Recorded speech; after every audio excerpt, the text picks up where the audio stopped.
غارات کی چوٹیوں کے درمیان میں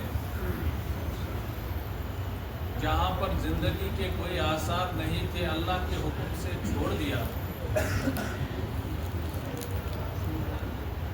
اس لیے چھوڑا اللہ تبارک و تعالیٰ نے حکم دیا کہ یہ ایسی جگہ میں چھوڑو جہاں پر ان کی تربیت کے اندر خارجی کوئی ایسے عوامل شامل نہ ہو جائیں جو ان کی تربیت کو مجروح کریں. ان کی پاکیزہ ماحول میں یہاں تربیت ہو جائے کیونکہ یہاں اللہ کا گھر ہے. تو اس موقع پر حضرت ابراہیم علیہ السلام نے دعا کی, اللہ سے فرمایا ربنا انی اسکنت من ذریتی, اے اللہ میں نے یہاں ٹھہرایا اپنی ذریت کو. یہیں سے آگے رسول اکرم صلی اللہ علیہ وسلم اسی ذریت میں سے تشریف لانے والے تھے. لہٰذا یہ ذریت پاکیزہ ہونی چاہیے. تو پاکیزہ پھول سے پاکیزہ گل نکلیں گے, پاکیزہ مہک نکلے گی. اور اگر پھول ہی گندا ہوگا, اس کی مہک ہی گندی ہوگی, تو وہاں سے گندگی نکلے گی. اس لیے ضروری ہے اپنے بچوں کی تربیت کرنا. جب شادی کرنے کے قابل بچہ یا بچی ہو جائے تو اسے یہ احساس ہو کہ میں کتنی اہم ذمہ داری کے لیے اب منتخب ہونے کے لیے جا رہا ہوں یا جا رہی ہوں. عراق میں رہتے تھے حضرت ابراہیم علیہ السلام. اللہ کے حکم سے بیچ بیچ میں زیارت کے لیے, ملاقات کے لیے ان کو آرڈر تھا آپ جاؤ. ایک مرتبہ آئے, حضرت اسماعیل علیہ السلام بڑے ہو گئے تھے, ان کی شادی ہو گئی تھی. تو ان کے گھر میں پہنچے حضرت ابراہیم علیہ السلام دوپہر کے وقت.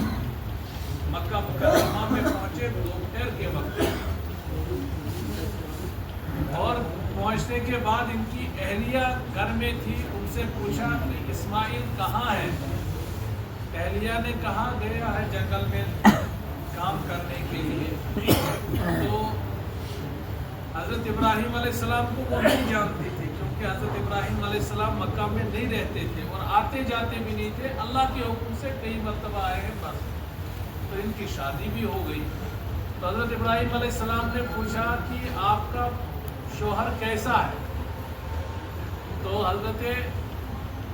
ان کی اہلیہ نے کہا بس جی کیا بتائیں گے کیسا ہے نا, پوچھا آپ کے یہاں گزر کیسا ہو رہا ہے, چل کے گھر کیسا چل رہا ہے, ٹھیک ہے؟ تو اہلیہ نے کہا جی کیا بتاؤں آپ کو گھر کیسا چل رہا ہے, بس یہ سمجھو کہ صبح بھی گوشت ہوتا ہے, شام بھی گوشت ہوتا ہے, کچھ گندم ہے, گیہوں ہے, روٹی تھوڑی سی بھی ہو جاتی, جو ہو جاتا, تو کوئی چیز ہی نہیں ہے, بس صبح شام شکار لا کر کے وہی کھاتے ہیں. تو تنگ آ گئے. حضرت ابراہیم علیہ السلام نے فرمایا اچھا بیٹا میں جا رہا ہوں, میں ان سے ملاقات کے لیے آیا تھا, مجھے یہاں رکنا نہیں ہے. جب اسماعیل آئے تو ان کو بولنا ایک بڑے میاں آئے تھے اور انہوں نے کہا کہ اپنے گھر کی چوکھٹ کو بدل دینا. جب حضرت اسماعیل علیہ السلام شام کو آئے تو ان کی اہلیہ نے کہا ایک بندہ آیا تھا ایسا ایسا کر کے, تو انہوں نے آپ کو سلام دیا اور کہا کہ ان کو میرا پیغام دینا, اپنے گھر کی چوکھٹ کو بدل دینا. حضرت اسماعیل علیہ السلام نے فرمایا وہ میرے والد تھے, وہ بتا کر کے گئے ہیں کہ بیوی ٹھیک نہیں ہے, اس کو طلاق دے دو, لہٰذا تیرے کو طلاق ہے اور تو آج سے آزاد ہے. اب بیوی ہو گئی, اس کو چھوڑ دیا, وہ چلی گئی. پھر اس کے بعد جو ہے ایک عرصہ ہو گیا, پھر حضرت ابراہیم علیہ السلام تشریف لائے. دوپہر کا وقت ہے, اسماعیل علیہ السلام آج بھی گھر میں نہیں ہے, لیکن اب گھر میں دوسری اہلیہ آ گئی. ان سے پوچھا کہ گھر کیسا چل رہا ہے؟ اس نے کہا اللہ کا شکر, اللہ کا شکر ہے. لوگوں کو تو انتظار کرنا پڑتا ہے گوشت کا, ہمیں صبح بھی دوپہر بھی شام کو بھی صرف شکار کا گوشت نہیں چلتا ہے. تو بس اس سے زیادہ اور کیا.